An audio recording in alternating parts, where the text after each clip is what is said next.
And now just quickly moving forward to the next speaker, we have Dr. Poonam Joshi. She is currently working as Associate Professor in Nursing College of Nursing AIIMS, New Delhi.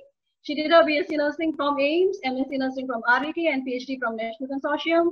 She has received fellowship in clinical research methodology, evidence-based medicine, and emergency medicine. She has more than 40 publications to her credit in many reputed journals. She is a resource person and workshop coordinator for more than 50 workshops. She has more than 30 years of experience as clinical nurse and also in academics at AIIMS New Delhi. She is the master trainer for Essential Newborn Care, Global Funds for AIDS program for TB and malaria, then NRP, ATLS, ACTN, etc., many more. And she has bagged several awards like NG Gadigar Award for Best Staff Nurse, Best Infection Control Nurse, and Imsonian Nurse Research. She has been functioning as author, reviewer, developer of course materials for more than 10 books related to pediatrics, neonatology, and infection control policies. And all the more, she was our teacher when we were doing our BSc and Masters. So we welcome you, ma'am. And ma'am is going to talk about plagiarism. Yeah, no. Yeah. Thank you, Dr. Smriti, for the kind introduction. At the outset, I would like to thank Dr. Piti Kaul, my mentor, my teacher, and Professor Rawat for giving me this opportunity to be here amongst the budding researchers and to deliberate on plagiarism. And I know this is a topic which everyone is looking for, especially the upcoming researchers. And I would also like to appreciate my previous speakers, Dr. Robert, Dr. Manju. I have not met her personally, but I came to know that she is also an Emsonian. So good to hear from Dr. Manju. So with this brief introduction, I start with my topic. So today's my topic is plagiarism and research integrity. You can see plagiarism and research integrity, they are related to each other, but plagiarism is having a negative impact on the integrity. It's a kind of threat. You can call it to be a threat to the research integrity. And it's considering to be very common, and it's growing in today's world. If you had watched today morning news channel, then there was an item which was mentioning that it's Britain, Great Britain, who was accusing of Russia for hacking their RCT trials on COVID-19 related vaccine. So this is again an example of plagiarism which has just come to our notice. So similar kind of examples you can see in your day-to-day life when you become an active researcher. Next slide, please. Next slide. Can I have the next slide? So the objectives with which I'm going to cover today's topic, I would be defining and explaining some terminologies like research integrity, research misconduct, plagiarism, its types, and various ways to curb or stop plagiarism. For that, we have UGC guidelines, and as an individual researcher, each one of us have some responsibility so as to minimize the plagiarism. So let us start the topic. Next slide, please.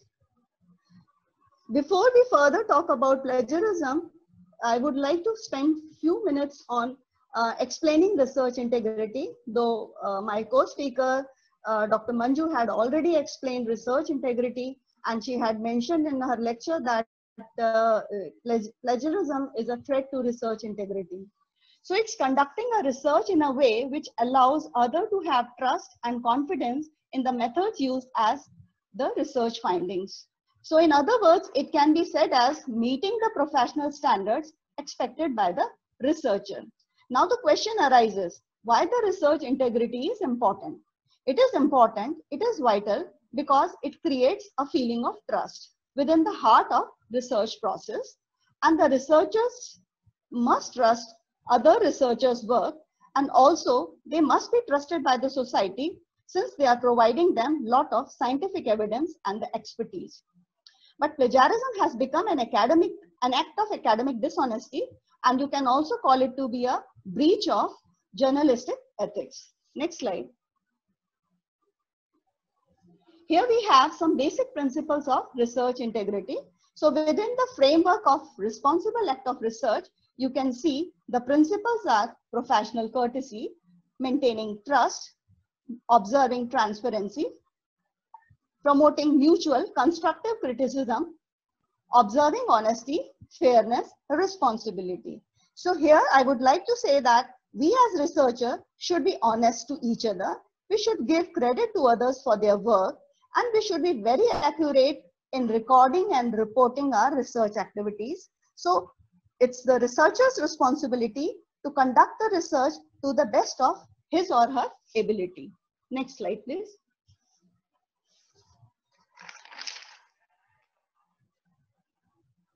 Now, we have understood about research integrity. Now, let us see what research misconduct is. Research misconduct refers to failure to follow established protocols or adherence to established ethical principles, such as, here I would like to mention about the ethical principles, that is, obtaining informed consent from the potential research participants, doing no harm to the participants, protecting their anonymity and confidentiality, and avoiding any kind of deceptive practices and giving them right to information. See, the participants, subject participants have every right to know about our research findings. We cannot just use them as guinea pigs. They have every right to know about what has come out of the research in which they were acting as participants. So research misconduct can be intentional, or sometimes it can be accidental. Maybe newcomers, they are not aware of it, but we have to, over the period of time, as researcher, once you continue to publish your research activity, you gain experience and you will get to know what our research misconduct is, and we should make every attempt to avoid any kind of research misconduct. So it's misconduct, if you call it, is intentional, and rarely you also call it to be an accidental, means in which you are making unauthorized use or disclosure or sometimes removal or damage to the research related property of another person. Like normally when we say stealing, we say it is either money, material, but here we are talking about intellectual property. Like Britain has accused of Russia of stealing the intellectual property. So it's any plan or conspiracy or attempt to do any of the above. Next slide, please. Next slide. Now, why research misconduct matters? Can we go to the previous slide? It matters because it undermines public interest in medical and nursing research, and it also adversely affects the reputation of the healthcare personnel. You all have heard of domestic violence. It is there, but it is not reported all the time.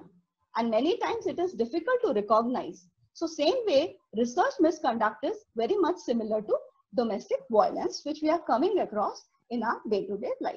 Next slide.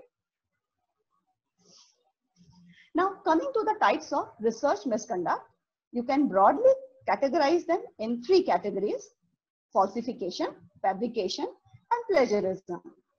Falsification means you are manipulating the research material, equipment, process, or sometimes you are changing or you are intentionally omitting the data. That is falsification. While fabrication is you are cooking the data. Rather than going to the actual research setting, you are just sitting in your room and you are fabricating. You are just developing, you are just making up the data, results, and then reporting them. And the third one is the plagiarism.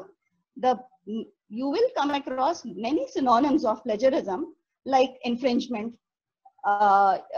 appropriation, borrowing, stealing, theft, or counterfeiting. So these are the various synonyms we use for the word plagiarism. Next slide. Can I have the next slide, please? Next slide, please. Hello, am I audible?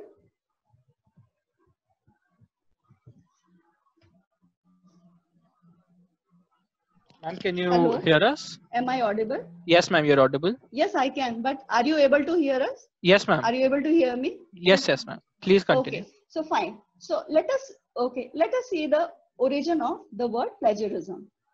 It's a word which is originally a Latin word meaning kidnapper, seducer, or plunder. Please remember, it is the theft of the intellectual property. Here we are not talking about kidnapping a child or stealing someone's money, material, or other resources, but it is referring to the intellectual property.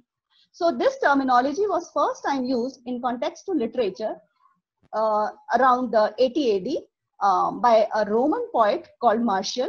At that time, poets were expected to be able to recite the key work done by other co-authors.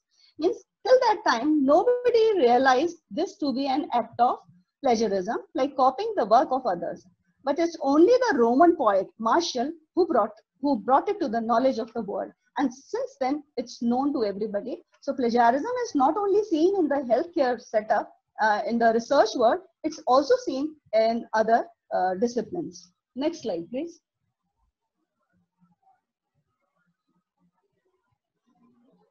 Now, we'll just quickly rush these slides because they are self-explanatory. It's referring to someone else's work or someone's ideas, and you are claiming them to be your own with or without the consent of the person, and you are incorporating into your own work without full acknowledgement. Next slide.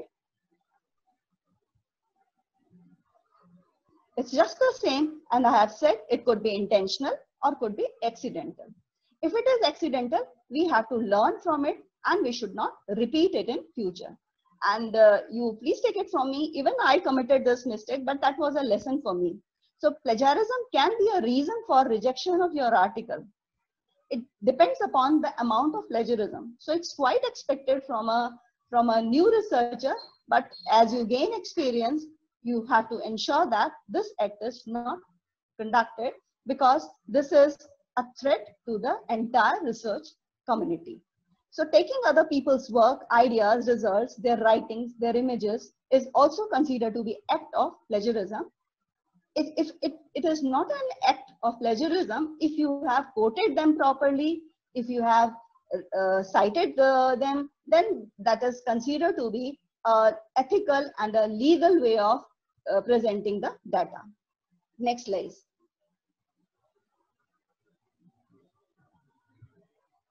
Now, why plagiarism is so common? Maybe we can attribute it to the easy access to information. We have a lot of research engines available.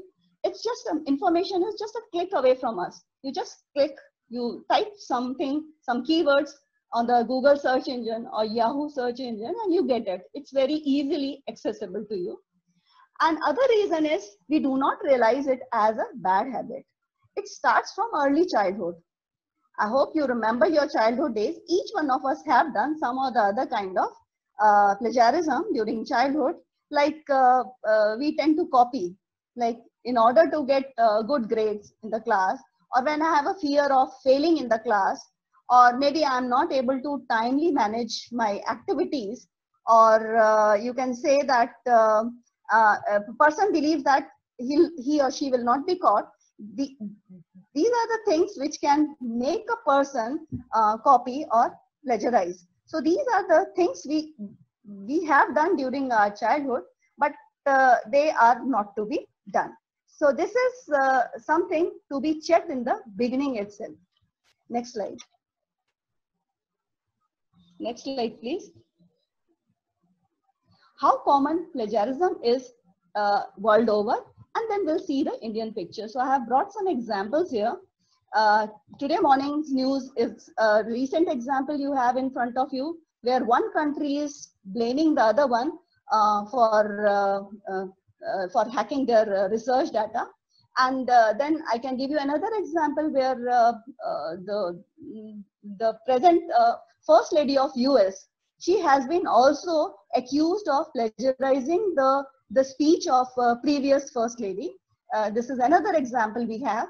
And then you can see here in United States, it happens that we have international trainees who were charged of plagiarism. They did not consider it as something abnormal. They did not consider it as unethical, because they had insisted, when they were inquired, they insisted that they followed the practices for years in their home countries. Similar complaints have been registered against the senior academicians in Korea, China, India, Peru, and many more countries. Next slide, please. Now let's see a few examples in India. It was in the year 2016. I won't name the Vice Chancellor of the university, but she had to quit her job. So you can realize the extent of the penalty for doing plagiarism. So one can lose his or her job because of plagiarism. So she had to quit her job after a prolonged standoff with the HRD ministry, following allegations that the person has plagiarized large part of her books. Then 7 Standard University professors wrote to the President APJ Abdul Kalam about Kumaon University, which is in Uttarakhand, regarding the Vice Chancellor's misconduct on the issue. We have another example where the University of Hyderabad Vice Chancellor, he was accused of plagiarizing his thesis, not for one, but from 3 scientific papers. So this is considered to be an act of crime in the academic world. Next slide, please. Next slide. Now, here we have few forms of plagiarism, like copying from the source without acknowledging it, using someone else's ideas without referring to the author, claiming it to be your own words and you are not citing the person, or presenting someone else's work as your own. Improper paraphrasing is also considered to be an example of plagiarism. Next slide. Next slide, please. Now let's understand what paraphrasing is. Paraphrasing means you are formulating someone else's ideas in your own words. You are paraphrasing a source. Here one has to rewrite a passage without changing the meaning of the original text. So I give you an example here. Okay, next slide. We have one example of paraphrasing. This is an example of improper paraphrasing. You can see here Baylis in 2003, he made a comment regarding privatization in one of the countries. It says many governments have taken up steps to implement privatization programs. Progress has been made slower than expected. And somebody has put it in place of acknowledging or citing the reference, the person has just claimed these words to be his own. So this is an example of plagiarism. Next slide. Next slide, please. Self-plagiarism is also a kind of plagiarism which we are not aware of. Let's see a few examples we have. We have a child here, a student. Oh, I forgot to do my science fair project and it's due tomorrow. It happens very frequently. Maybe I could just reuse last year's. This is an example of using your own work. Though it is not harming anyone, but it's just an example which I am giving to you. So self-plagiarism is also considered to be a special kind of plagiarism.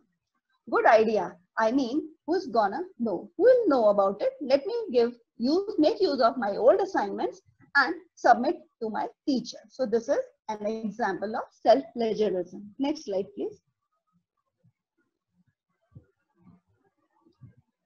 Now, copying some images and other media, some clips, video clips, without explicit written permission from the author or publisher. So it's always advisable to take a permission from the author or publisher. For example, for our research activities, many times we make use of standardized tools. So as students, we are most of the time given the permission, we are granted permission. So please do not forget to take permission. Even if you have a plan to modify the tool, for that also you need to take permission from the original author. Next slide. Now, we have understood the concept of plagiarism. What are the types of plagiarism? Now, let us understand how we can stop it.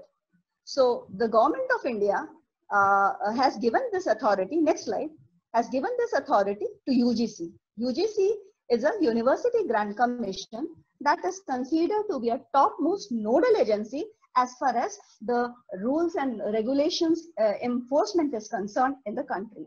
And these guidelines, they are meant for all higher education institutions. And these guidelines are going to complete the 2 years. They are very new. It was around, it was in 2018 on 23rd of July. So we'll be completing very soon 2 years. And according to these guidelines, they say that they shall apply to the students, to the faculty, to the researcher, and to the staff, all higher educational institution in the country. And they have come into force since 23rd July 2018. Next slide, please. Now, what are the objectives of these guidelines? They are mainly being created so as to bring awareness regarding the responsible conduct of research, promotion of academic integrity, and prevention of misconduct in the academic world. To establish institutional mechanism, it's a developing a check mechanism through which plagiarism can be stopped or deterred. To develop system to detect plagiarism and to set mechanism to prevent it happening further. Next slide. Now, UGC has also given some responsibilities to all the higher educational institutions. So the responsibilities are with regard to application of cardinal principles of academic integrity in the curricula of undergraduate, postgraduate degree, doctoral and postdoctoral and fellowship programs. It also includes elements of responsible conduct of research and publication ethics for masters and research scholars, and making or orienting the researchers about the responsible conduct of research and publication by organizing various refresher courses and orientation training programs. Next slide. So the training of the students, faculty, and the researcher and the staff is done so as to make them aware. And there are plagiarism check tools available. Like we have in our library. I do not have a personal one. So as a researcher, whenever you are planning to submit your article to any esteemed journal, it is better to get a check for plagiarism so that your article does not get rejected on the basis of plagiarism. Established facility equipped with modern technologies for detection of plagiarism. So this is what UGC makes every higher educational institution responsible for. So every institution has to have technology available, has to have tools available, and the reference management tools available. And related to that, they need to train their researchers. Next slide, please. So you can see the curbing plagiarism works in 4 directions. One is self-declaration. Every researcher is supposed to be submitting an undertaking. At the time of submission of her thesis, she has to make a self-declaration that no work has been copied and it is her original work. And similarly, policies have been made with regard to control of plagiarism and creating institutional repository on institute websites, making the things available for reference of all the students, and also a certification by the guide. So it's not only the researcher's responsibility, it is the responsibility of the guide who has to give a certificate that the work done by a particular student is an original work. Next slide, please. Now, let's see what are the levels of plagiarism. What is acceptable? You can see the severity of plagiarism being shown with the help of different colors. Level 0 is where copying is permitted up to 10%. So those tools which are available to you or to your institutions, they are able to quantify the degree of plagiarism. So up to 10% is acceptable and no action is taken against the researcher. The thesis is likely to be submitted. In case if it is level 1, means the copying is somewhere between 10 to 40%. You have taken some material, you have referred to material, and you have added in your article or in your thesis. It's varying between 10 to 40%. This is considered to be level 1. So level 1 can be sent for revising the manuscript or dissertation.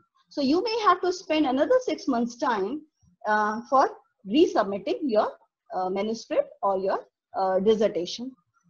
Level 2 is where somewhere 40 to 60%. The plagiarism is found to be 40 to 60%. This can cost you a loss of 1 year because you are provided 1 year time to review, to rewrite your thesis. So you can see punishment is there at various levels depending upon the degree of plagiarism. Level 3 is more than 60%. Means you can say that lot of material has been copied. It's not the original work. So in that case, it could be the cancellation of registration of the participant.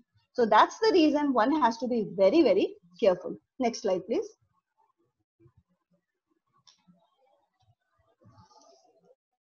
I don't think I'm taking it. Can I have another 5 minutes to finish? Hello? Sure, ma'am. Can I take another 5 minutes? Okay. Sure, ma'am. So we move on to, yeah, okay. So I'll just hurriedly cover the topic because making the concept of plagiarism known to everybody is, I think, is being served. Now we'll see how we can further handle it. So every department and every institution, they make academic integrity panel. So in department, maybe it is the head of the department along with some more senior professors can be made as the part of the committee. And at institutional level, it is the Pro-VC or it is the dean of the university who heads the committee. And along with that, we have various members from different heads of from various departments who frame the committee, and they decide the penalties for the participants, for the researchers. Sorry. Next slide, please. So penalties I have already explained depending upon the degree of plagiarism. Now next, how to stop? Next slide, please. Next slide, please. Now, what is our responsibility at the individual level? We have understood what is the responsibility of the higher educational institutions. Now, what is my responsibility as a researcher? I have to understand the context. I have to learn to quote the findings or the reports or the results of other researchers. Identify what does and what does not need to be cited. And it is always good to oversight rather than underciting. Manage your own citations. We have various tools available these days to help you to manage your citation, and use the plagiarism check tools so as to ensure that plagiarism is minimized. It's brought to less than 10%. Next slide, please. Next slide. So this I have already said. Next slide. Paraphrasing, this has already been explained. In the next slide, we have an example. How to paraphrase? You have to include the key points. The message should remain the same. It should be communicated in a proper manner, considering the key points. So let's see how to paraphrase in the next slide. Next slide, please. We have the same example, which I quoted earlier. According to Baylis, although the implementation of privatization program has been a priority for many government, progress in the area has not been as rapid as expected in the early 1980s. This is an example of paraphrasing. Next slide, please. So make use of these tools. I'll just show you quickly, run through some of the tools available. Next slide. Next slide, please. So this is the software we have, Turnitin, very popular one. Next slide, please.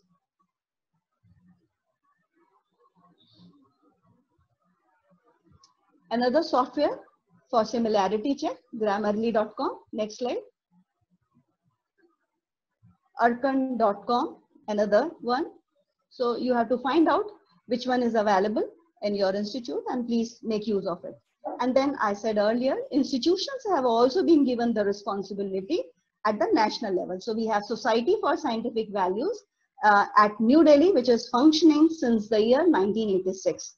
And the objective is to promote objectivity, integrity, and ethical issues, and to maintain the research integrity, and to discourage any kind of unethical practice. Next slide, please. Next slide. This is another national body we have, consisting of 3 different academies. Now, finally, there are a few take-home messages.